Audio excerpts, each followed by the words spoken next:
Well, for some reason, I am not able to see what's going on. So technology at its best here.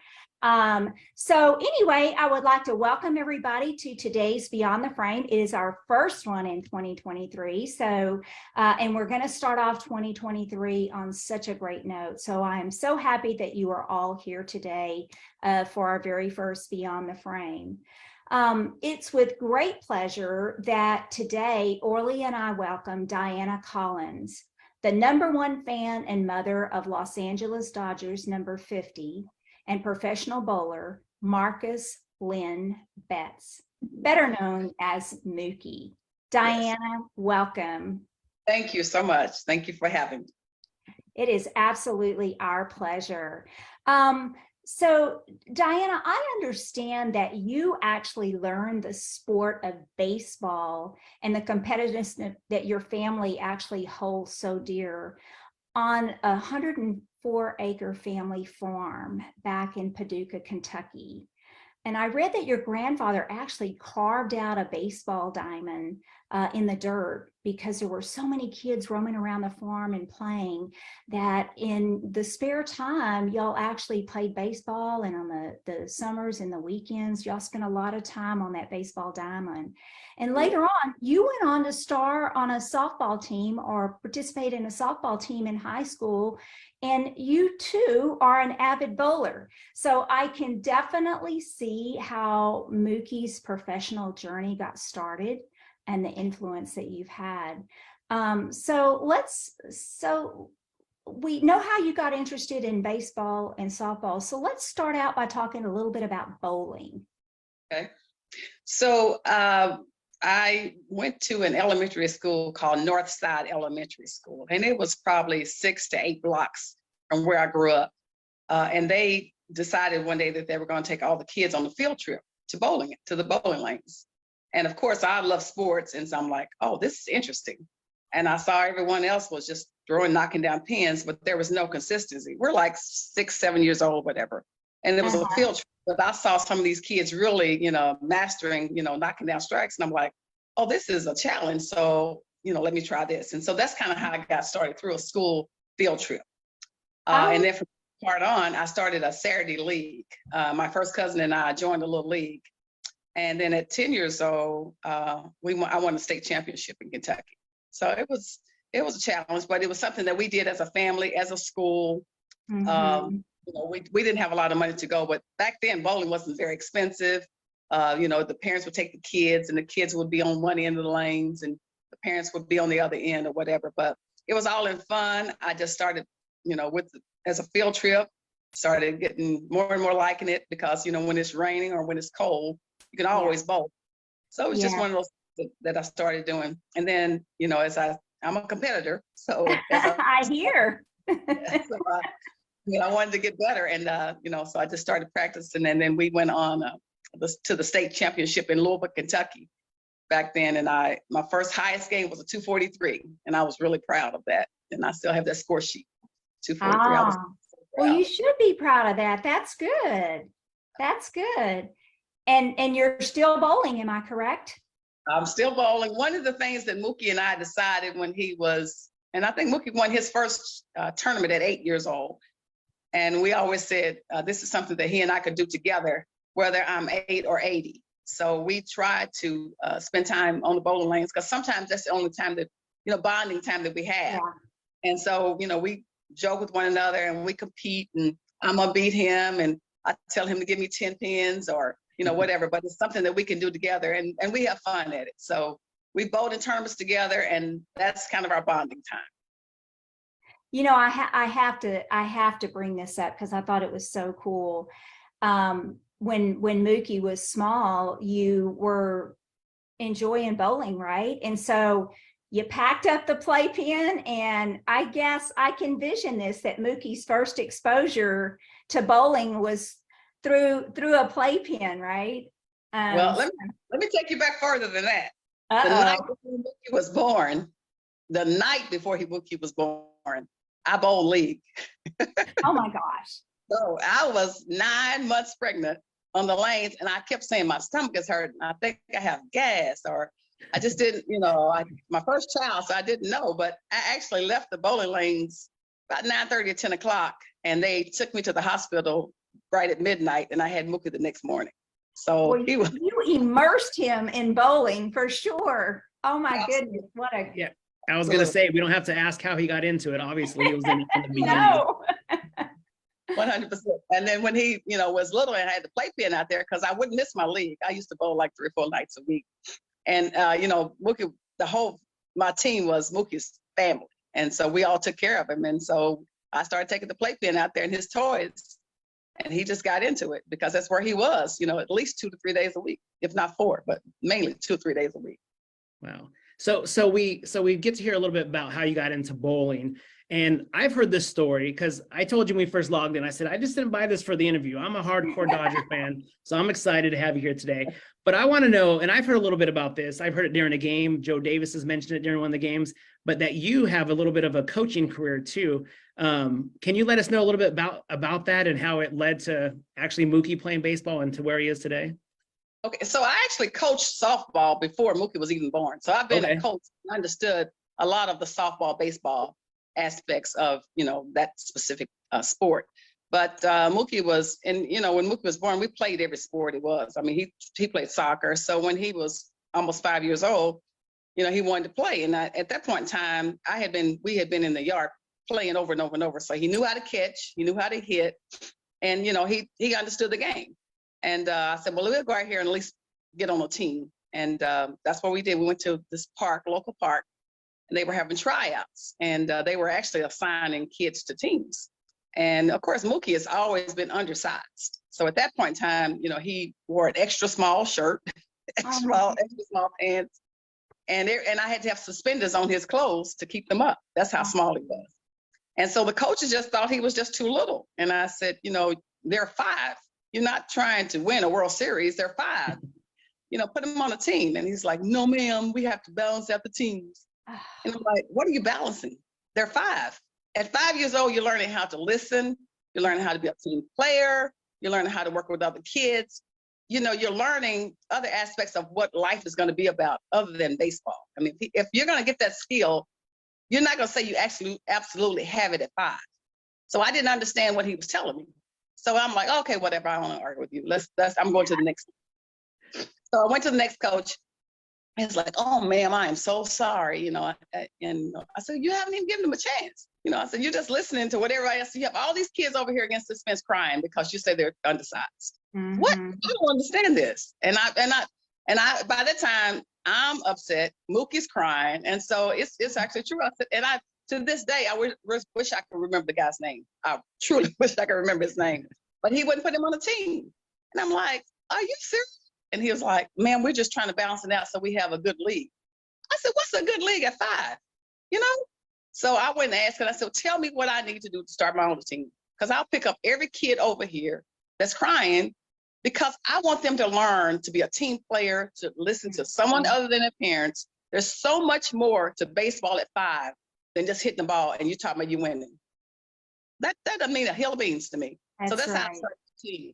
I just went and picked up every kid that was crying. We had the worst team in the league, but we had so much fun. Nobody had any more fun than we did, that's for sure. And I taught them how to be good listeners. My thing is, if you don't listen, you don't play. It didn't matter how good you could catch. We were there to try to teach the kids. To learn, right. Be team players, to learn to play with other kids. Because some of these kids, if you don't have brothers and sisters, you don't know how to play with other kids. You have to learn that. Mm-hmm. You have to learn to listen to your coach. So those were the things that we wanted to teach. So that's how I started my team. I really did. Yeah, and I think some kids, sometimes people will mention like somebody's small, and I think you need to sometimes let kids know that's not a bad thing. Because my son, he's small. When he started at 3 years old, we had to get pants that were hemmed for him because we couldn't find anything. And till this day, he's 9, and I have other parents that are, hey, our kids grew out of these. You guys could have them because we still have a hard time finding them. But I think, and I tell him, hey, sometimes I'm saying, yeah, my son's the smallest on the team, but that's not a bad thing. I'm not telling people that so don't think it's a bad thing. You might have to prove yourself more sometimes because people are going to think, oh, he's just a little guy, but you go out there and show them, and they're going to say, oh, wow, he pitches great. He hits great. And I think kids need to know just because you're small or even taller than the other kids or something. It doesn't mean anything. You could be good at any sport, you know? Your size is not the biggest factor in baseball. Now, if you're talking football, I might reconsider. Yeah. you know, Yeah. Yeah. you know, size in baseball is not as big of a factor as it is in football or basketball. So you just have to weigh your options. I mean, you can be good. You can have a strength that Diana doesn't have. You might be quick. You might, have some more, assets that I don't have, and that can make you excel at whatever you're doing. So I tell people, just because you're 5'9" and 160 doesn't mean you can't play baseball. And that's what I tell parents: don't discourage your child because they're small. Find some kind of way to encourage them to say, hey, you're 5'9", but guess what? You come out of the batter's box a lot quicker than so-and-so does. Find some strength they have and push them forward that strength. Make them excel at that strength. Make them know that they can believe in themselves. Yes. I read something in one of the articles that I was reading that you actually took Mookie back to the farm in the summer times from time to time, and his experience playing baseball back then, I have a feeling that was an integral part of who Mookie became, because I understand that he didn't always come out a winner there, right? Right. One of the things that I always told Mookie is always push harder, because there's always somebody out there that may be better than you, stronger than you. So don't ever quit. Don't ever get to a top, where you're complacent. Yes. You're not going to always be good, and that's okay. But always try your best, give your best, and you'll do your best. Mm-hmm. So I always, told Mookie, let's play with the best, and I always played him up. When he was, 8, 9 years old, he played with the 10-year-olds. So that made his game stronger because they're bigger than he is. And so, I never wanted him to be in a league where he was the best, because then I didn't want him to stop trying or think that, oh, I don't have any more goals to achieve. No, we're going to play up. So when he was 16, he played with the 18-year-olds. And, so you just always want to push your child to the next level so that they can be the best that they can be. And that's what I always try to do with Mookie. And you don't ever want a child, you want to encourage them, but you don't always want them to say, you did the best you could do, and that's it. No, you did the best you could do. Now, next time, let's do this. Encourage them, but encourage them to go to the next level. Yes. And I'm curious, what lesson did you teach Mookie when it came to being defeated or not winning something? I always told him, in life, it doesn't matter if it's baseball, living, you're going to win some, you're going to lose some. But hopefully we can win a lot and lose a little bit. But it's life. And so not everything's going to always go your way. But people have to realize and accept defeat, because you're not going to be 100% a winner. I don't care who you are or what you're doing. You have to learn to deal with, deficits and defeat. You just have to learn to do that. So that's kind of one of the things that I told Mookie when he was little. Let's talk about why you lost. What happened here? It's going to happen. I mean, you could play your best game. You could go 5 for 5 in the baseball game and still lose, right? You had a great game, but you still lost. So that's one of the things that you have to do. You have to prepare kids, that not everything's going to always go your way in life. It's really not. And that's a good message, I think, that sticks with you forever. Because I mean, you see professionals nowadays, you lose the World Series, they're bummed, they're sad. They know I need to get better still. I know, you may be at top level, but they're still always getting better, So yeah, that's a life lesson that's going to be there forever, for sure. For sure. Yes. I completely agree. I'm curious, Diana, what is your proudest moment as a mom? When he was born. I guess that's the number one proud moment, that, you see this human being that's, all of a sudden that wasn't here now, they got to take on the world. That was probably my proudest moment. But then also when Mookie, on June in 2014, when he actually made the majors, that was one of my very proud moments, because, this is something that you grow up wanting to do. You want to make it to the major leagues, and he made it. And so it was an extremely proud moment when I got the phone call, because he was trying to surprise me. Of course, someone had called me in advance, so I played like I didn't know. So, but yeah, that was my proud moment, because, at this point in time, everyone has dreams. When you're 16, you have dreams of things that you aspire to be. And this kid made it. I'm like, God, he made it. That's just a dream come true. So that was one. And I mean, I'm a parent, Dottie's a parent, and it's one of those things that you always, as your kids are young, you're like, man, they got a special talent, and I know you see that in Mookie, but at what time, what age or, year did you think like, he's really got it? Like when it came to baseball or bowling, like when were you just like, okay, he's another level, he's going to take this far? Well, I'm not going to say I ever really said that, but in my mind, I was thought, if it's not this level, what can it be? Because I always wanted to push him. I see him in high school, doing great things. I'm gonna say great things in my opinion. And I'm like, this is excellent. But a lot of times it's not who you are, but it's where you are. Are you in the right place at the right time? Yeah. Because there are a lot of kids out there with exceptional skills that never make it to that level because they aren't seen. So even though Mookie had this talent, I'm like, are we at the right place? Are we at the right tournament? We have the right scouts looking at us. And so a lot of that is just, being lucky. You have to have, someone pushing for you. And I think that's what a lot of parents don't know. You have to get out there. You got to have someone see your kid. Make sure that they know what's going on with your kid, and make sure that your kid knows you have that interest in him. So we just got lucky and had, people watching us, and the coaches were with us. And so, it's not only about the skill level that you have, but again, it's about, getting people to work with you and pushing forward. Yeah, and a good example of that too. I just saw the national championship game the other day, the football game. There was a kid, he's a running back for Georgia. And one of the guys interviewing him was I grew up in a small town in Central California. And just like you said, sometimes those sports players, they're not seen, and they interviewed him after. And I think the reporter was from California. And he what do you think? What do you want to let the kids of Fresno area know? And the kid said, growing up in Fresno, I didn't think I could ever establish this, So you kids out there, you keep trying, you keep doing what you do, and play your hardest, and you could be discovered, because it's true. With some of those small towns, the talent doesn't see you. Yeah. I know some parents will move their kids, they have to, but you just gotta think, no matter where you're at, because not everybody has the opportunity to move or get to a bigger school. You just got to keep pushing and show what you could do, and hopefully somebody discovers you. Exactly. That's true.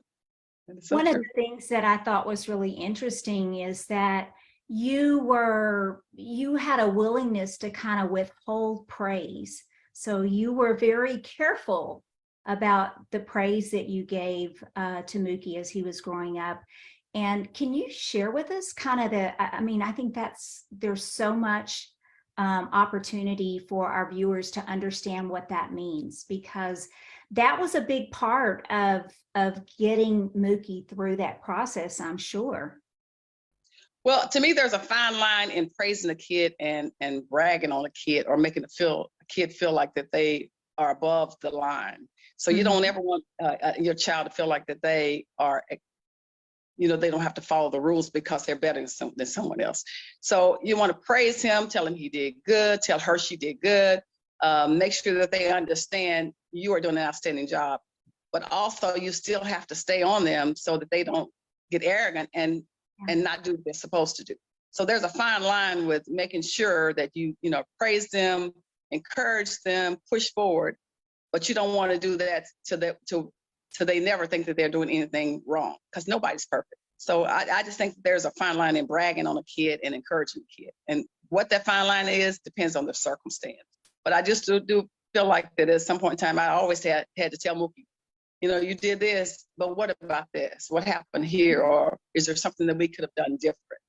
So just make sure, and you're not going to try to criticize them, but you just want to make sure that that you're watching and paying attention, and there's always room for improvement, always. Yeah, I couldn't agree with that more. What advice would you have for parents raising children today, in today's world? This world is so different than when I grew up, but and I know technology and just things have changed, but the one thing that would never change to me is just spending time with your kid. I just think that that's so important, that at 8 years old what his or her favorite food is, what their favorite color is, what they like to do. Because if you show interest in that child, they're going to show interest in what they're doing. But you have to take a step forward to let them know, I'm interested in you. I'm going to invest time in you, show them that you care. And you do that by spending time with them. And so, Mookie and I would always have, things we did together. We bowled, we played softball, and we did homework together. I mean, it's not one set thing. Spending time doesn't mean that we just sit here and eat dinner together. There's more to spending time than just that. Spending time means investing time in that child's future, whatever it takes, and show him or her that you support them, you encourage them, and whatever they need to try to help them make it to the next level, do that.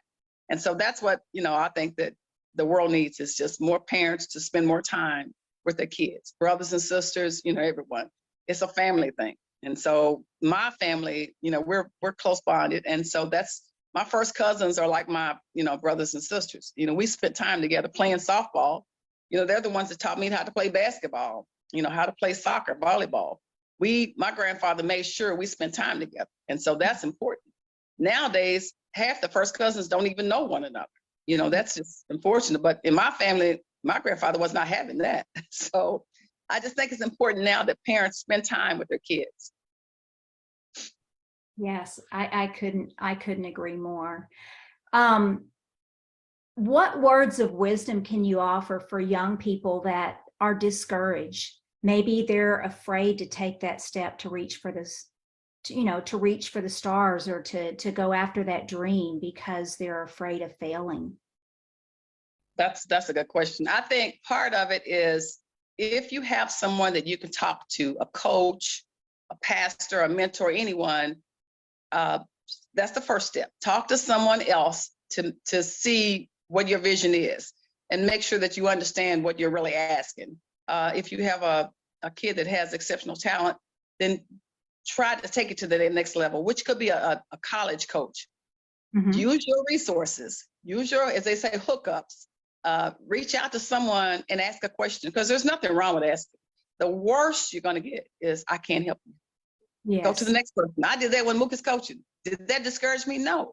The worst you're going to get is no. And I'm sure that if you're grown, you've heard no several times. So just go to the next person until you get someone that's willing to help you to push forward.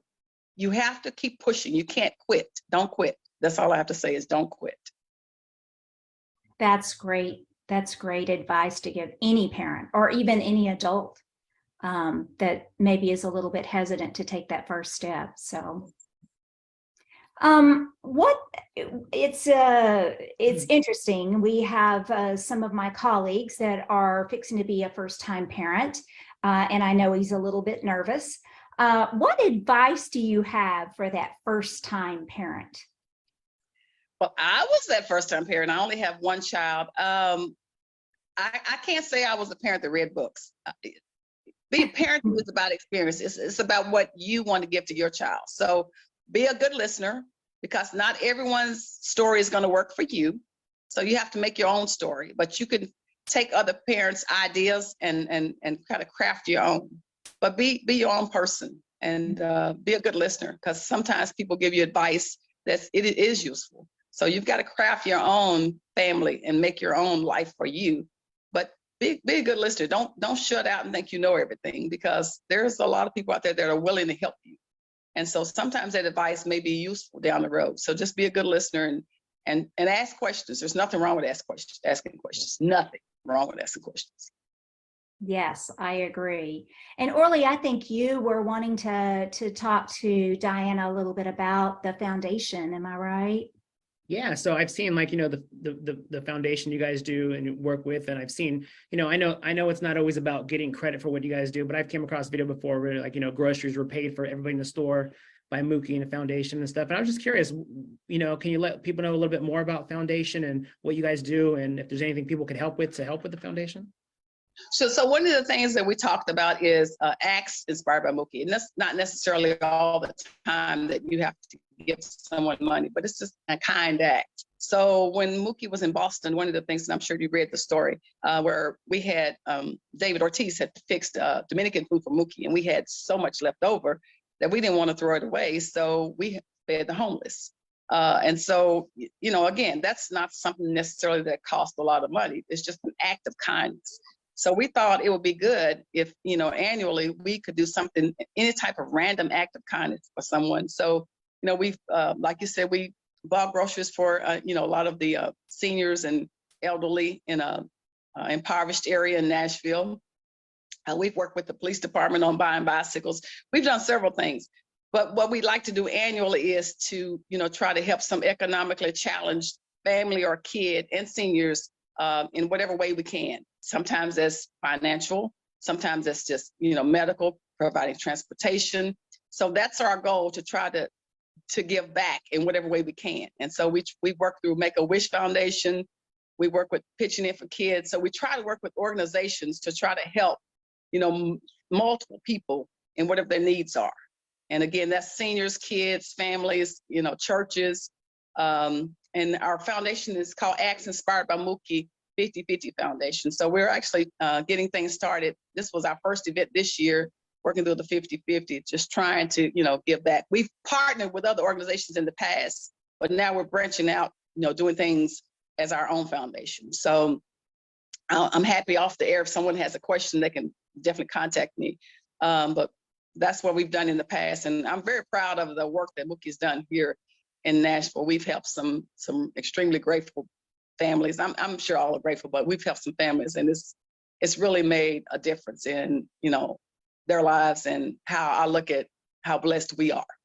Yeah, and I think you mentioned something good there. Like it's not always about money. It's just different types of acts of kindness. And I think sometimes people don't realize that something even as simple as a good morning to somebody on a walk, like that goes a long way. And I don't think people realize that, like when you remember someone's name, or whether, I've coached baseball since my son was 3, and I get kids that, like, the parents are like, oh, they drew a picture for you, they're really thankful for you. Or the parents are like, hey coach, this is 2 years down the road, and I really appreciate the time you took with my son and or my daughter. And I think, people sometimes don't realize that something simple can go a long way. It's not always just about money or about, doing something fancy for someone. So yeah, any act of kindness for anyone, I think, is always going to be good.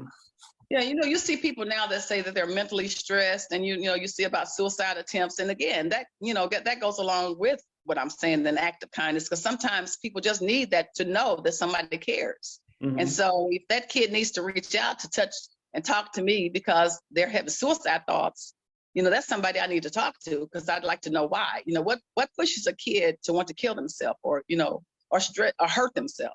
So again, you never know when someone's going to need your help. And so I feel like if we can provide some type of act of kindness, then that's our goal. Yeah, I think I mentioned this to Dottie one time, and I'm just a talkative person. I'll talk to everybody. My wife sometimes like, be fast in the grocery store, be fast, because I talk to anybody. No. But I remember, yeah, not me. But I remember I worked at a retail store a long time ago when I was younger, and I remember, new people. I'm just like, hey, how's it going? You need, if you have a question, let me know. Or hey, how's it going? I was no special trainer or anything. And I had a girl one time say, I started here 2 years ago, and I remember you were the first person to say hi to me. People just walked by me, ignored me, and that went a long way. She's like, I was kind of nervous to even work here. I kind of didn't even want to work here. I was ready to kind of quit, but just that you saying hi, like, it made me feel like I was welcome here. And I'm like, and you don't realize that, and it's something, it doesn't cost anything to say hi or high five somebody, or, so. That's like, and time to just notice them. Mm-hmm. Yeah. Yeah. And, there was a girl that we went back to one of my high school reunions, and there was a girl that came up and she said, I want to thank you. And I'm saying, huh? And so she said, when we were little, she said at Northside Elementary School, she said, you picked me, because I was one of the captains on the softball team. She said, you picked me to be on your team. She said, and no one else picked me. She said, because I really wasn't good. She said, but you didn't want me to cry, so you picked me to be on your team. Aww. And I thought, I did that. And she said, I never will forget it. I didn't remember. But she told me that, she said that was meant, she said, I always consider you my friend, but you didn't want to see me cry, because she said, I was the worst one on the team. She said, and everybody wanted to be on your team, because, when you're small, and because I understood the game. And so she's like, and I said, oh, that meant so much to me. So she hugged me. And who would have thought that at a high school reunion, you're going to tell me something we did when we were 8? Right. But it had a huge impact on her. So, yes. And you never know what kind of day someone is having, and how one simple little kind gesture could turn that day completely around, and maybe even avoid something catastrophic. You just never know. So, well, Diana, we are going to start to wrap here because we are very aware of your time. But one of the things that I want to mention to you is when, you know, being a role model and celebrity comes with so many challenges and obstacles along the way. And to rise to be the best takes a lot of hard work and dedication and the right upbringing. And we can definitely see that your involvement has made a big contribution to Mookie being the person that he is today. So I want to say, great job. Way to go, Mom. High five.